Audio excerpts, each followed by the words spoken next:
Oh, yes. Welcome back, everyone. Today I'm very excited to bring you a review for the new Transformers Buzzworthy Bumblebee Worlds Collide multi-pack. This is naturally a Target exclusive like the other Buzzworthy Bumblebee toys. However, it is specifically branded for the War for Cybertron trilogy. So these are officially War for Cybertron toys. So very cool. I like that. It's my bread and butter in Transformers is the Generations type stuff. And Worlds Collide is a very fitting title for this because you get 4 different figures that are all just kind of all over the place as far as their general themes and all that. So going from left to right, you start out with Nemesis Primal, who is a Nemesis Prime inspired redeco and minor retool of the Optimus Primal toy from Kingdom. And you can see he's actually got the closed mouth plate as opposed to, the open one, which is pretty neat. And they've never done really an evil Primal before, so that's pretty cool. Then we get Fangry, who I think is the highlight of this set for a lot of people. And forums and stuff online, now everyone's talking about they just want Fangry, they want Fangry. So that makes a lot of sense considering this is only one of 2 toys that Fangry's received since his original, and the other was just a tiny little Titanmaster type thing. So we get our first full transforming, fully functional Fangry toy after all these years. So that's really awesome. Then you get a Bumblebee who is a bit of a head scratcher because he's yellow cliff jumper with the Bumblebee head. He uses the same Porsche inspired blocky vehicle mode that Cliff Jumper uses. And the reasoning for that, I'm not 100% sure why that is. My 2 guesses on that are either Target doesn't have permission to use the Volkswagen license. That might have been a Walmart only thing, seeing as the only Volkswagen, Deluxe B we've gotten was from Walmart. Or it could be the fact that there are evil characters in this pack. In fact, really all but Bumblebee are evil characters. And Volkswagen does have a real issue with their cars being associated with evil characters for historical reasons. And though, even though Bumblebee himself is a good guy, maybe the surrounding bad guys were just too much. So I'm thinking it's one of those 2 things. Or maybe the license has expired and Hasbro just doesn't have the rights to do it anymore. Either way, it's a bit disappointing because I was really hoping for a proper yellow Volkswagen B with an Autobot symbol on his chest, and we can't have nice things. You can either have a Volkswagen or you can have a B in the right colors. You can't have both. Interestingly, he also comes with a little Allspark accessory, which I'm not really sure where that comes from. But I will say, between that accessory and the more blocky car kibble and stuff on this B, I think this guy makes a better Netflix Bumblebee than the actual toy released in the Netflix line. He looks a lot more like the characters in show model. Not 100% because that's a non-transforming CGI model and all that, but he does get a lot closer. And him having the Allspark kind of makes me think that's what they were going for. And then lastly, we get a toy-inspired Blackarachnia. So this is the Kingdom Blackarachnia toy, retooled with a face that more closely resembles her original toy's face, as well as that of the character's artwork on that original toy packaging. And her colors are done to reflect kind of a blend of the toy and of that packaging artwork, complete with leopard print on her chest area there. Sadly, she doesn't get a spiked collar, but, that probably wasn't going to happen either way. Would have loved it, though. The spiked collar was really cool. So, anyway, I know it was a long setup, but if you've seen my reviews before, you know how this goes. We're going to take a look at the toy's packaging, then we'll open it up, we'll see the instructions, and then we'll see the toys themselves in both their alternate and robot modes. I'll be doing lots of group shots of comparison's sake. I mean, this is a 4-pack from all across the spectrum, so yeah, it's going to be a big one. And then, of course, at the end of the video, I'll give my final thoughts. So the packaging is stylized in what is the traditional Buzzworthy Bumblebee trappings, right? You get the different pictures of B here around the corner, different incarnations between Evergreen and G1. You get the honeycomb effect going on, lots of white, or not white, but yellow and black. But you still do get, like I said, the War for Cybertron logo. So for people that are only interested in Generations, War for Cybertron, this is part of that, despite, the subline thing going on. They got big names for the characters down here, so you know who they are. They got this really cool honeycomb pattern going across the top here where there's actual holes in the box. And then you get shots of the characters with their names, as well as their factions, right? So you get Predacon, Decepticon, Autobot, another Predacon. Very cool. This is just the wraparound of that art I mentioned. Then on the back we get renders of the toys.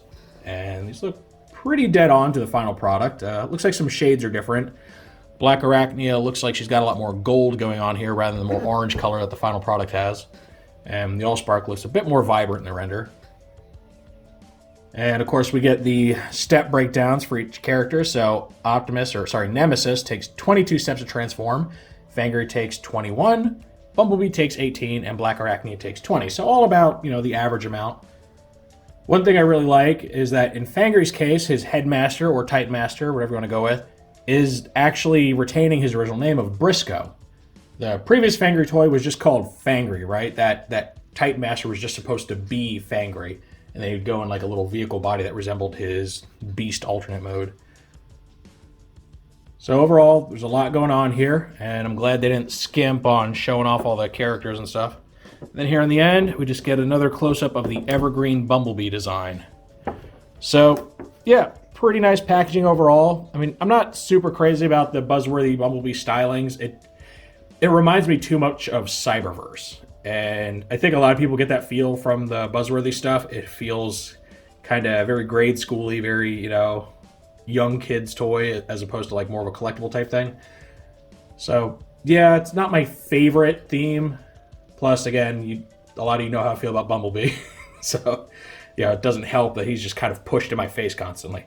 But overall, this is an exciting pack, and I can't wait to open this up and then take a look at it with you guys. All right, here's our instruction book, and it's a thick one. They combine the standard instructions of all 4 of these molds here, so there's a lot going on. But you can see you got the renders of each character with their name, Buzzworthy Bumblebee imprint, Transformers, Hasbro, all that good stuff. Then we meticulously, slowly open this up here.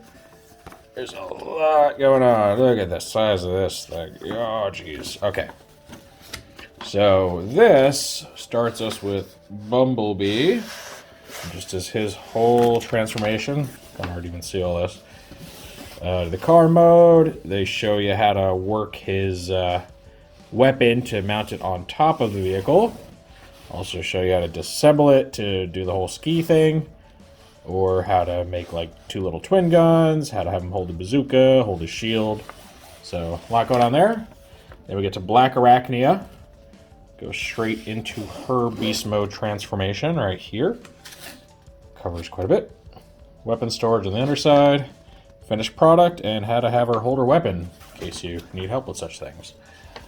Then get to Fangry, which is a little more interesting because he's such a heavy retool that his instructions are actually going to be a bit different than his mold mates. Not by much, but a little bit. So you can see they start in robot mode. Shows you how to take his Headmaster or Titanmaster companion off. Old Briscoe there. How to pose him to be seated inside the chest compartment. And then they go to the transformation all the way to the wolf mode, or winged wolf monster thing. One thing that I just noticed, old Fangry here does not have any weapons. He has no weapons at all. They didn't even give him the guns from the like Twinferno or Grotusk versions of the mold, so that's highly disappointing. I don't know why they skimped on the weapons. If it was a budget thing, get rid of Bumblebee's pointless bazooka. Nobody really wants the bazooka anyway. Get rid of the bazooka and give Fangry a gun or something. He's supposed to have one. So that is very disappointing, considering the original character did have a rifle that he used. And actually, originally became part of his beast mode tail. So then we get to Nemesis Primal. Get the render, complete with new faceplate. And then they just do the transformation to Gorilla mode. They show you how to go further and do the upright Gorilla version if you want to go that route. And then the accessories, how to attach him to his back, how to flip out his little wrist weapon things, how to move his hands around, then have him wield his swords. And of course, you can also store the weapons on his back in Gorilla mode too. So a lot going on there, and instructions are nice and thorough.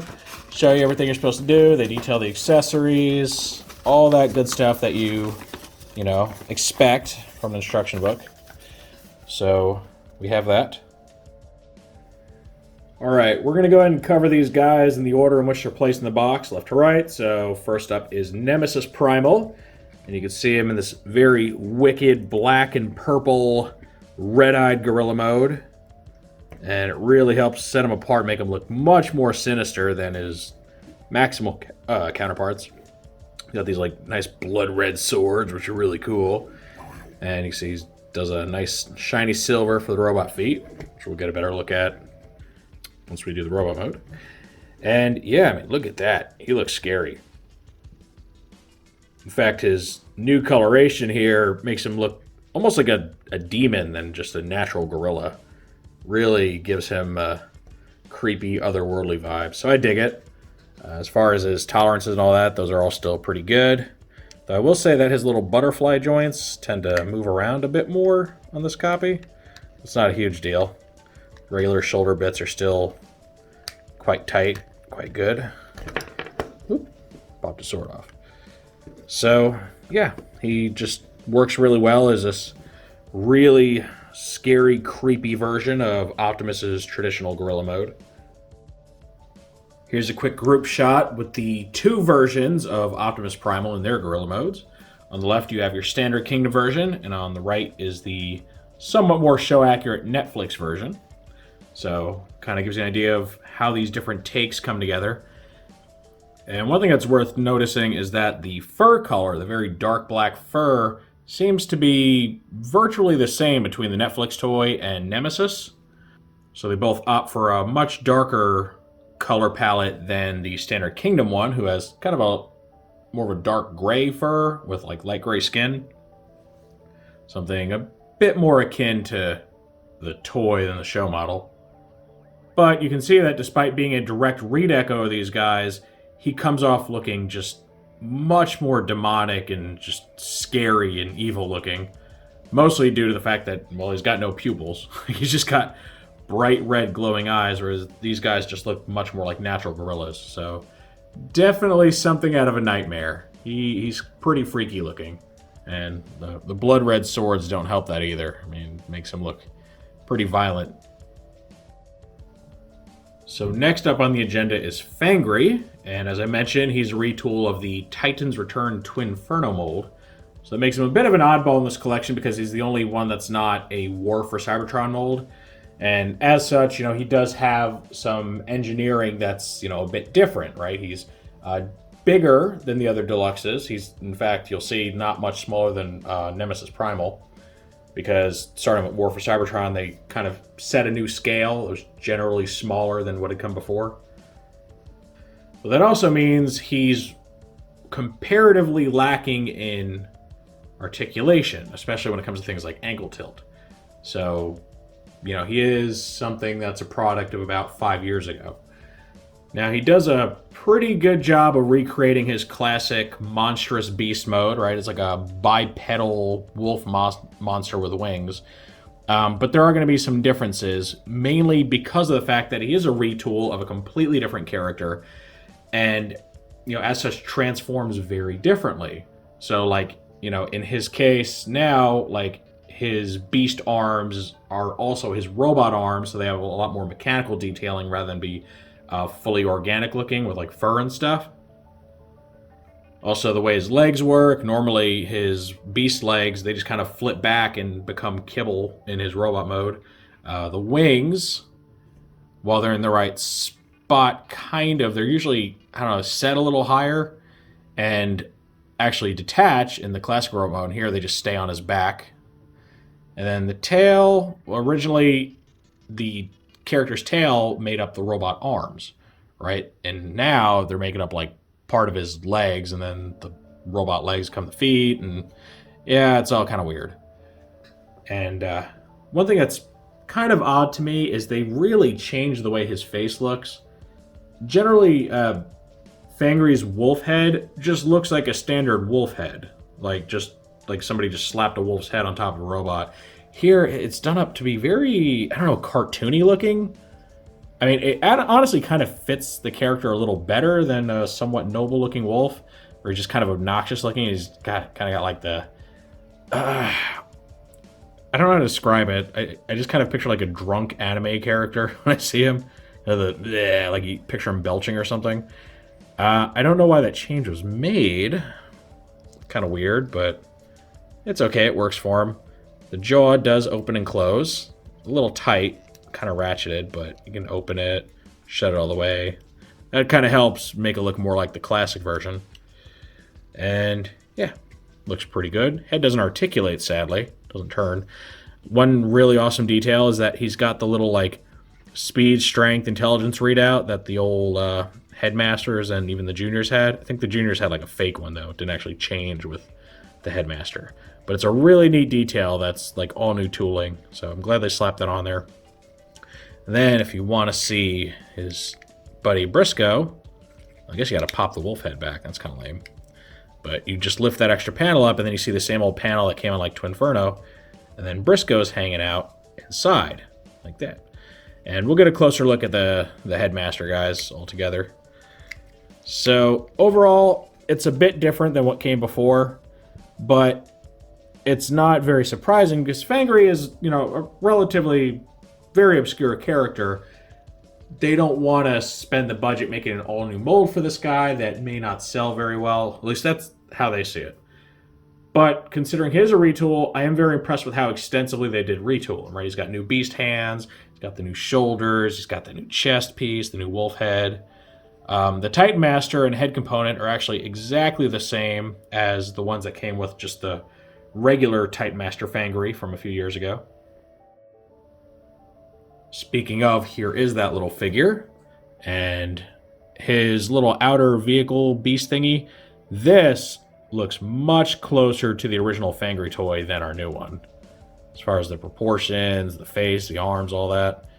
A lot closer. So, yeah, if you want an idea of how Fangry was supposed to look and then, you know, what we got, that's a pretty decent comparison. Unfortunately, I don't have the original G1 toy. So he's a pretty hard one to find these days. Now, here's a really cool look at all of Fangry's mold mates. And, you know, all the very different retooling that went into them. So, over here you have the original version, which is Twinferno, or Double Cross, as he's classically named. And then this guy was very heavily retooled, pretty much from the waist up is like all new parts, into Grotusk. That was an exclusive. I think it was it PulseCon or no, Hascon exclusive. I think it was. And now that tooling is where Fangry comes from, right? He just swaps out like the hands and the face, and he gets a new little chest thing here to replace what becomes like the throat and lower jaw of this. And again, still missing the guns, which really kills me. Why did they not give him a weapon?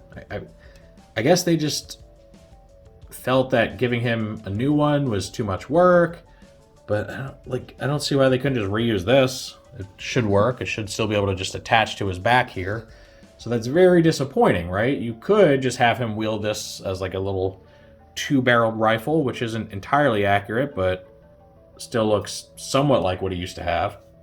And then you had the Twinferno mold completely separately retooled, like including a whole like upper body and everything again, into Repugnus. And they went the extra mile of putting like new two-clawed feet on Repugnus rather than just using the same one that these three guys use. So despite the fact these are mold mates, almost all of them look completely different. Like really it's like the beast legs that kind of give it away that they're the same mold. And even these two, who are the most similar to each other, they do enough different to where they don't feel exactly like the same toy. So overall, I'm really impressed because honestly, you don't see that level of retooling like that many times of the same mold. Like they really do seem to love like the monster bots, and now, you know, in this case, one of the Headmaster Juniors. Also, funny enough, all of these toys are functionally Headmasters, despite the fact that Fangry is the only one who's classically depicted as such. These guys are just a product of the toy line they came from, and they're just, you know, Headmasters incidentally. Fangry's the only one who actually should have a detachable robot head. So that is interesting that it took 4 times to actually make one that is a Headmaster. Okay, and here's a quick look at all the little Headmaster characters. Now for the monster bots, they had this really interesting thing going on where they actually had their headmasters take the form of Battle Beasts, which was another like Hasbro property at the time. So just a neat little Easter egg. But this guy doesn't use that design. He uses just the exact same mold that came with the standalone Titanmaster Fangry, which was already designed to look like Briscoe, the headmaster. So they just recolored him, and you can see he's much more interesting looking now because, you know, they actually painted him. So, you know, that's always a plus. One of the biggest issues with Titan's Return was that their paint budget was like abysmal. So most of the headmaster, Titanmasters, whatever you want to call them, had no paint. And then the ones that did have paint usually didn't have very much. So he's much more interesting looking this time around, and he's got a better color breakup where instead of just like an all pink body with black head and black arms, he mixes up a little bit where the abdomen and upper legs are black, but then the extremities are pink, and then the helmet is black and pink with a silver face. So yeah, just way, way better looking all around. And if you want to see how these two compare as far as the faceplate, here's that. They're virtually identical. This new one uses a very slightly lighter shade of gray. Like you can barely tell, it's just a little bit more pale.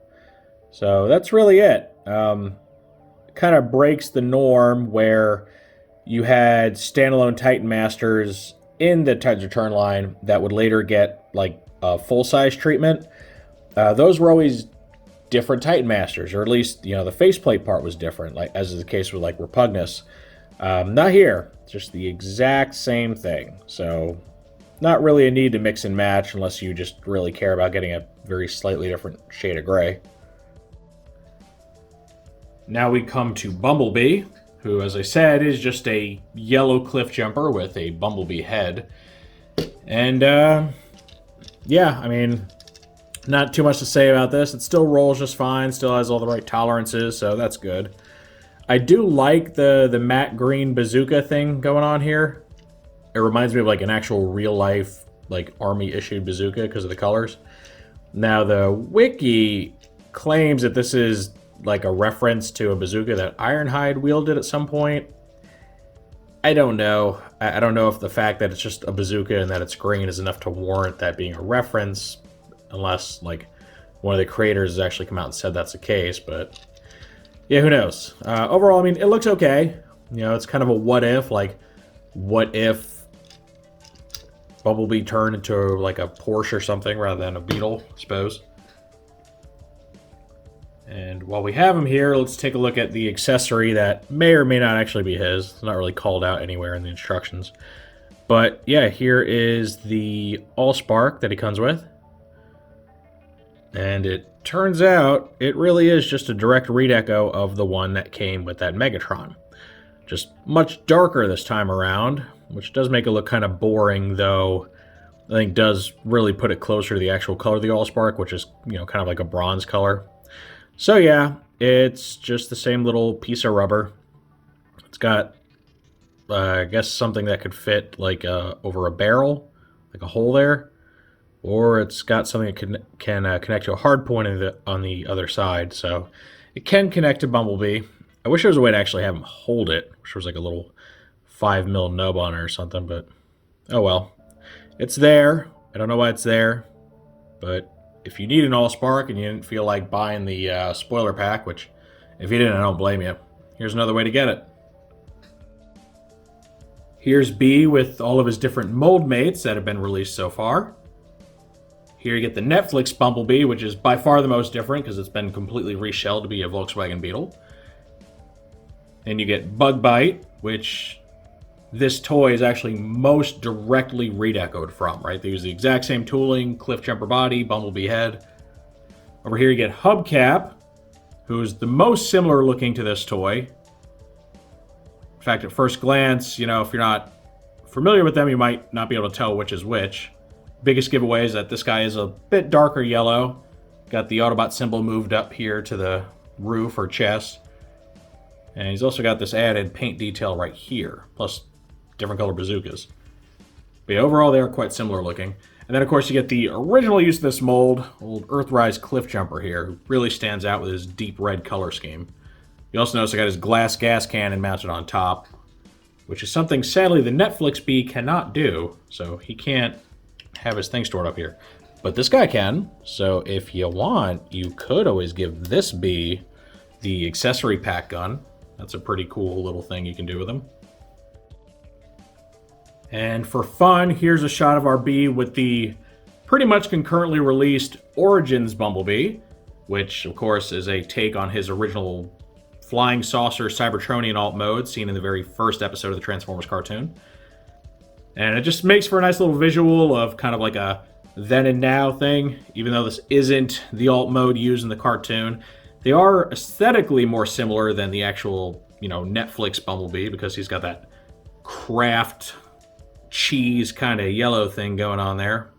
So if that's not your cup of tea, if you really didn't like the overall visuals of the Netflix bee, this guy can serve as a pretty good substitute to go with your Origins Bumblebee, because aesthetically he's much more similar looking. Right down to the shade of yellow used and the fact that they both end up with the Autobot symbol on their chest like it should be. Like, even going back to the original toy, that's where it was. Here's Blackarachnia in her spider form. And I gotta say, as far as all the alt modes, I think she has probably the coolest looking. So, as I mentioned, it's done to resemble her toy as far as the color scheme. So a lot of purple and dark blue and orange and green and stuff. Very colorful. And it looks really nice. It has this really cool, airbrushed effect on the, kind of black parts. It gives it a metallic blue sheen, which I really like. What used to be, red spider dots are now purple. Got the orange legs, which a lot of people are kind of annoyed by, because the regular Kingdom Blackarachnia has black legs, as opposed to, show-accurate orange. So I know some people have actually gone out of their way to swap the spider legs for something that they prefer, which you can definitely do that if you want. The eyes are, a nice green color here. The gun still attaches to the underside, but I've noticed that on this figure, it's much looser. It pops off very, very easily compared to my Kingdom one. I don't know why that is. Just individual tolerances, I suppose. Might be. It looks like there's maybe a little bit of mold flash inside this slot right here. That could be why it is. Otherwise, though, it's a perfectly serviceable beast mode. The legs are still nice and tight, so you don't have to worry about her flopping around or anything. And then outside of that, she's pretty static, so other than marveling at the nice shiny colors, there's not much more to do with the beast mode. Here's a quick comparison with the standard Kingdom Blackarachnia. And really, I don't know if there's one that's better or worse than the other. I think they're both just really, really cool. You get one that's, much more realistically colored as a Black Widow spider. And then you just get the nice, brightly colored, very 90s type spider that a lot of people growing up with Beast Wars probably remember. Here's a quick look at the swapped legs, in case you wanted to see what that looks like. And overall, I think it looks pretty good. It's not the exact right color. It should be closer to this more copperish color that they have in the gun. But it's definitely passable. And if you want your ultimate show-accurate Blackarachnia and you don't mind swapping the legs around, which not very hard to do, it's all on mushroom pegs. You can easily just kind of carefully pop them off. It's an option you have. If you're want to be a real purist for the legs, it's something that's pretty easy to do. So that's our look at the different alternate modes for this 4-pack. Again, there's just a lot of really interesting stuff going on here, right? You get a standard beast former, well, 2 standard beast formers, a biomechanical monstrosity, and then just a regular sports car. So there's a lot of variety here, and it really helps feed into that whole Worlds Collide theme, right? Beast Wars era, G1 stuff. There's definitely a lot going on, and I'm really starting to dig it already before we even get into the robot modes. So let's go ahead. I'm going to transform them all off camera. If you want to see the individual transformations, just check out my reviews on their different mold mates. And then we'll see them each individually and give some final thoughts after the robot modes. Okay, so we're back to Nemesis Primal, now in his robot mode. And this is where a lot of his more interesting paint applications can really shine, because all that metal and stuff is no longer hidden. So you can see he's got a lot of silver on him, and a nice, very shiny silver too. He's also got a lot of that teal color, a very metallic sheen, even on his guns here, which is really nice. He's got a lot of red on the swords and stuff, and now you can see it on his chest, his eyes. He even has a little Predacon symbol, which is interesting. Makes you wonder what his story is, since there's no backstory to this guy. And overall, he just looks like a very cool, very sinister version of Optimus Primal. Again, he's got the closed mouth plate, which, you know, not only evokes the original toy, but also just kind of makes him look a little more, I don't know, inhuman in a way. Really, he's just some unstoppable warrior just coming for you with those big old deadly swords of his. I wanted to do a quick group shot with the most recent Nemesis Prime that we've received. This is the Netflix spoiler pack version. There was also just a regular Siege one, which was a little bit different. But just to kind of show you where the inspirations come from, right? All the black and silver, the teal, now, and even red too, right? Now, interestingly, purple's not a color that's normally very associated with Nemesis Prime, except for, you know, maybe the occasional Decepticon symbol. The purple more so just seems to be inspired by either maybe just simply the rule of cool, they thought it looked nice, or it could be an homage to Galva Convoy, which was an evil clone of Lio Convoy done up in Beast Wars 2 Galvatron's colors, which is, you know, primarily purple. So some people speculate it's an homage to that. I like to think it is. You know, hopefully we're getting a deep cut and not just some random coincidence. I sadly don't have a Galva Convoy to show you because I'm not rich. But this kind of gives you an idea of what it would look like, right? And here are our Optimus Primals again. Once again, we get Kingdom on the left, Netflix on the right. And I think he really, really shines here as far as his differences between these two. They went out of their way to change a lot of the color layout, especially on the legs here, which I think is pretty nice. And, you know, that's what you want to see in a redeco, right? Something that feels very different than what came before. Man, I really wish I knew what this guy's backstory was. I want to know, like, is he a clone? Is he like Nemesis in the Netflix cartoon where he's like an evil, you know, Unicron corrupted version? There's so many questions that have yet to be answered, and I don't know if they ever will. But yeah, honestly, I mean, I think this guy just looks fantastic. I mean, I love Optimus Primal. I love his design. So naturally, I love these guys. But I will say, as far as just pure color choice, this dude is just way more interesting to look at. He's got a lot going on here, and those bright metallic colors just really catch your eye. Okay, here's Fangry once again in his robot mode. And honestly, I really like it. I think this mold just lends itself very well to the character. Yes, it has inaccuracies. Probably a little less so than the Beast mode, because a lot of the problems with Beast mode is that it was using, you know, robot parts, so not really an issue here. Honestly, I don't mind the fact that he retains the wings in robot mode, because I think they look cool. I mean, honestly, if you want to make anything look cooler, just throw wings on it. It's kind of general rule of thumb. Now, I will say there is an issue with this guy. His knees are a good bit weaker than his mold mates. You can see he really wants to flop over. You got to keep him pretty much standing straight up. And that's an issue I've heard some other people have too, so it's not just like a one-off thing. So that's unfortunate. It does seem that mold degradation's kind of starting to rear its head with this guy. And it also makes sense that the mold degradation be in the pieces used, you know, in every version of this and used most often. But despite that little setback, I think he looks really good. The wolf hands just kind of hanging off the back of his forearms do look a little weird, I'm not gonna lie. I like how the wolf head has a different transformation from Grotusk's head. It ends up just kind of staying solid yet folding back. It does make it stick out a little more. You know, a little more just conspicuous of a backpack, but it's okay. I like the fact that he's different. So yeah, I think the colors really work for him. I do still really, really wish he had a weapon of some sort, but maybe there's something we could do to remedy that. We could, if we feel so inclined, always take his Titan's Return version, place that in its weapon mode and have him wield that. Best part about it is it color matches him pretty well. Now, is it silly having a character wield himself as a weapon? Of course it is. But, in a way, it kind of fits Fangry's character very well to be arrogant enough to have a weapon that looks like him.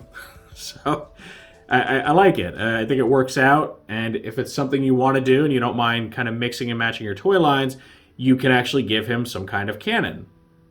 And one that is specifically meant to match his colors. Not perfectly, but close enough that, you know, from a quick glance, they look the same. Here's our second group shot with the Monster Bots. And just like with the Beast modes, it's really nice seeing the variety they've managed to derive from what's essentially the same mold. Now, out of the Monster Bots, I've always preferred Grotusk's use of this mold. I just think he looks the best as far as presentation, especially proportions and stuff. So naturally, I'm very fond of Fangry because he shares a lot of his parts. It's also interesting to note that these guys actually have different little skirt flap things. I didn't realize that till now, but they do have different ones. So Fangry's is all new. Doesn't reuse any design from the other guys. We already know about the different chest piece there. The shoulders are different. Those are original. Does use the same forearms as Grotusk. And he does use the legs that are used by Grotusk and Double Cross or Twinferno. Repugnus gets a new set of legs. So they definitely do enough different with this guy to where he feels like a new toy. And I appreciate that. Again, I know it's more costly to them, so they are not necessarily as crazy about doing things like this, but I think it really pays off. And, you know, for something that's a store exclusive, that's, you know, kind of randomly thrown out there without any sort of hype or backstory, they really put a lot of effort into this guy. And it makes me wonder if they hadn't already designed this toy like a while ago and just didn't know what to do with it. And then when they had this 4-pack, they just decided to finally throw him out there. It's kind of the feeling I'm getting from this. And I will say that him, you know, showing up now gives me some kind of hope for proper updates of his teammates, you know, the other Decepticon Headmaster Juniors. I don't think I've heard any rumors about those guys coming per se. I have heard rumors about the Autobot Headmaster Juniors coming in like the next year or two, which is pretty exciting. But just keep in mind that this guy's recent update doesn't necessarily mean it's going to happen. I mean, we have a Crosswise in Siege, and now, you know, 2 years later, we still don't have any of his teammates, and there's been no word on them at all. So, you know, don't get your hopes up too much, but it's not a bad sign, right? It means that these guys are at least on Hasbro's mind. Moving on, we have our third guy, Bumblebee. So now we get to see his robot mode in detail. And again, at a quick glance, it looks like Bumblebee, right? There's no question about it. The guy's overall design is pretty unmistakable. And it's only upon further inspection you realize, like, whoa, this alt mode is all wrong. Because it is. But I will say, it does make for a very nice looking robot mode. In fact, it kind of makes his robot mode look just, I don't know, a little more athletic. The downside to using the Volkswagen like roof as the chest is that it kind of gives him this like pot belly appearance. So you don't have that issue here. So that is one plus. Here we get to see his bazooka fully assembled, and it's, you know, that nice army green I mentioned. And here we have the Allspark accessory. And as I mentioned, he can't actually hold it properly. But if you want, you can plug it onto one of his few little 3mm hard points. He's got one here. He's got one on the forearm, which I think is where I want to place it because it's the closest you're going to get to letting him hold it. So there, you can go ahead and attach it to him. At least, you know, that way you have it for safekeeping. And, you know, again, the colors, fantastic. These are the colors I wanted from the Netflix B. Like a nice vibrant yellow, not too pale, but, you know, something that catches your eye, and a big old Autobot symbol on the chest. Like classic Bumblebee stuff. So why they didn't do that with Netflix, I don't know. And here's our final group shot with the Bumblebee mold family. And, you know, it's a good way to highlight the different colors, somewhat different, you know, body types. By, you know, somewhat different, I mean literally one of them. but also the different configurations that this mold can achieve without having to stop and look at each one, right? You got your bazooka, you can use his backpack as a shield, you can use the guns as like, double-barreled weapons with like a shoulder blaster, you can wield them on his forearms, you got a lot of possibilities here. And it also just helps, kind of break it up and differentiate these guys a little bit based on their like personal styles. It also makes me realize that Bumblebee has officially become the new Seeker. Like, there are a whole bunch of these. I don't know if they're doing any more. Well, I know we're getting the Shattered Glass Gold Bug, which means it's very likely we'll eventually get just a regular Gold Bug from that same mold. Hopefully with a Volkswagen Beetle body, just to, make it more accurate.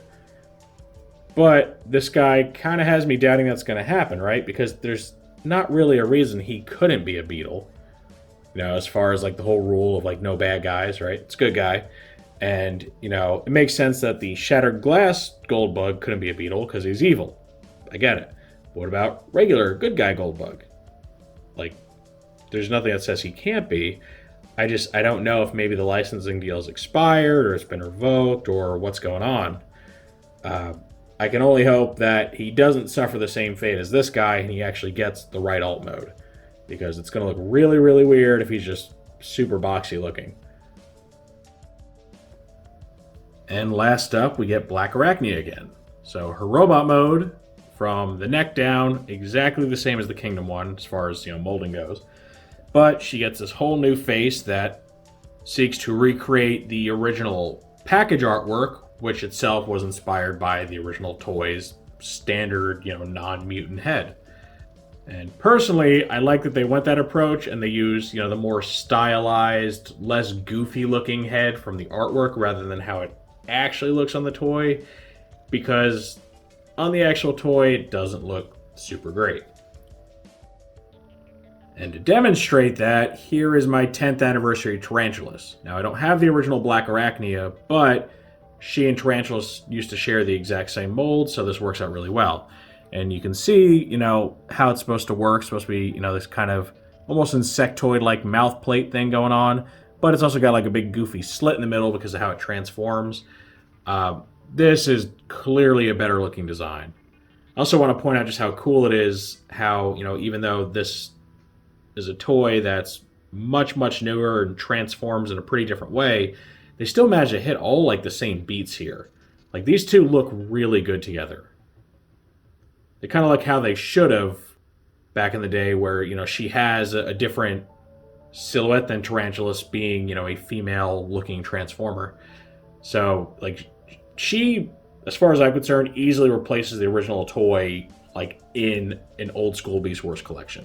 I don't even feel bad that I don't have the original because she just looks a lot better, and she looks like she could easily go with Tarantulas. And of course, he's give him his standard face used from the show if you want to do that, just to really sell the point. Either way, they look really good together. And then, of course, we got the standard Kingdom toy. And you can see just how different these two are, right? Obviously, the face is the biggest thing, right? You have just kind of an evil warrior type, like almost ninja-like robot. Or you can get the more expressive, femme fatale that Blackarachnia was known for being in the Beast Wars cartoon.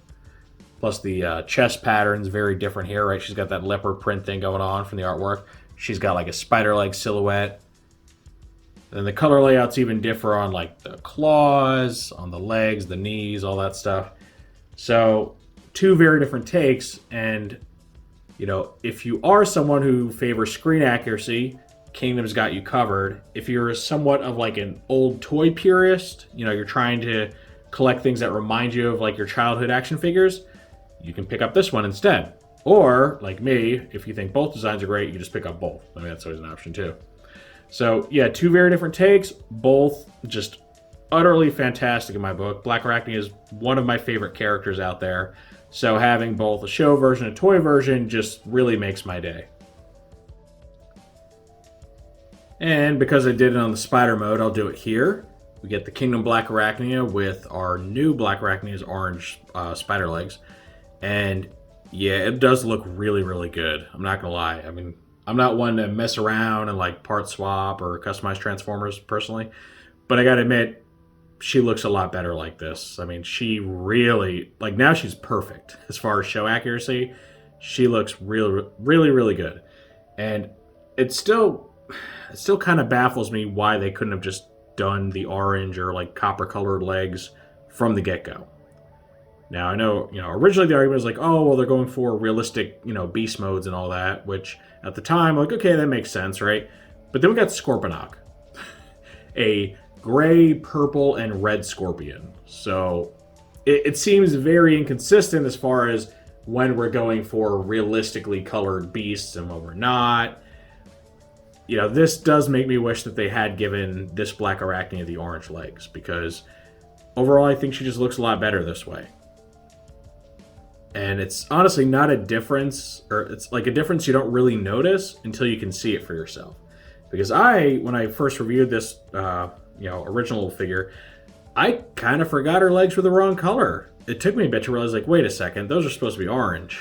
So, it doesn't really stand out until it does. Now that it does, it bugs me. Like, I wish we had a version of her that had the orange legs.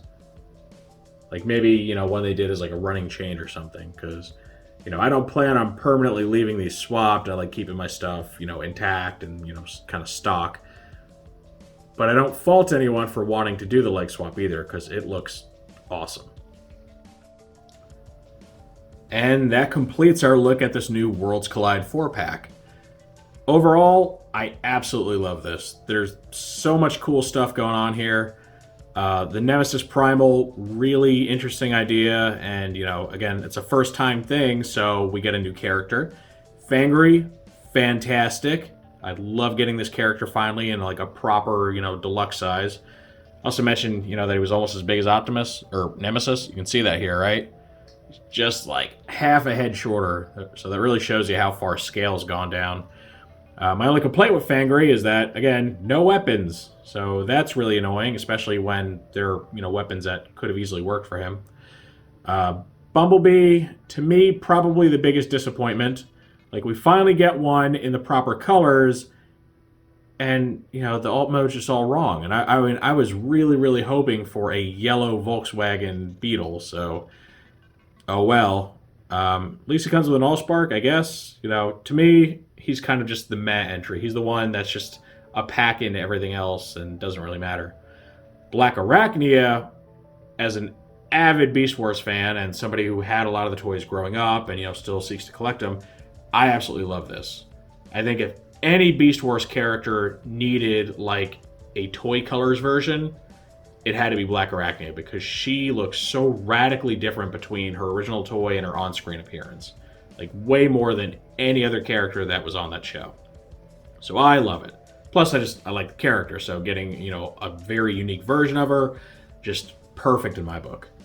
So, yeah, I mean, I'd say, this set is about 90% perfect, right? Aside from my small complaints with Fangry and Bee's alt mode, it's a really nice set. And it's kind of a shame that it's in the Buzzworthy subline, because that means it releases to no fanfare from Hasbro, right? It's not talked up in their big reveals and stuff. It just kind of gets stealth released. And, it's a shame, because that means not everyone's going to know about this really awesome set. Like, people that aren't following the boards and all that, and they're, maybe have other things to do, other collections. They may not even know this exists. They might miss out on, what's a bunch of really cool figures for the most part. So, yeah, that is kind of a shame. It feels very out of place being in a subline that seems primarily marketed toward, the younger audience with most of the releases. But, that aside, it's really cool that this exists. And I do wish there was some flavor text on the box. It'd be unique for that, because none of the other Buzzworthy stuff has it. Really, none of the recent releases at all have flavor text, actually. But I would have loved a little blurb just explaining what's going on. Like, who are these characters, right? Who the heck is Nemesis Primal? Who is this cliff jumpery Bumblebee? Like, this Blackarachnia, is she just some alternate universe version? What is she? And Fangry, well, I guess he's just Fangry. So, that would have been cool to get some kind of info, which, you know, again, would have helped if there had been some sort of official reveal for these, right? When they do the Fan First Fridays or whatever, you would have seen the designers talk about this and at least explain their thought process behind these. Plus, we could have asked them why the heck B is not a Volkswagen. So, yeah, again, just a minor thing. You know, my personal preference would have been nice, but doesn't take away from the set at all. They're all fantastic, and you could just headcanon them to be whatever you want it to be. So I would absolutely recommend picking this up. It's a little pricey. It does sit at $85, which is maybe like $5 lower than the individual cost of these figures. So at least not an upcharge, unlike some other exclusives. So if you got the $85, you want a bunch of cool figures, plus Bumblebee, you know, swing by your local Target. They're starting to show up now, along with that Origins B that we just looked at previously. And yeah, I think if you pick this up, you're really going to have a lot of fun with it. There's just so much cool stuff here. Of course, that is just how I feel about these toys. Now I want to know what you all think of them. Are you picking up this 4-pack? Have you already picked it up? And if so, do you really like it? Is there anything you change about it besides B? Any and all feedback's always welcome in the comments section. If you enjoyed this review, make sure to toss it a like. Let YouTube know you want to see more stuff like this. If you do want to see more like this, make sure to subscribe and hit the notification bell so you always get a heads up when I post something new. If you'd like to become a member of the channel and get in on cool perks such as members-only live streams, early access to Q&As where I answer questions asked by some of our members, check out the join button down below and you can join the channel for as little as $1.99 a month and get your name called out during those Q&A videos. I thank you for joining me for this look at the brand new Transformers Buzzworthy Bumblebee Worlds Collide 4-pack. And with all that said, I will see you next time.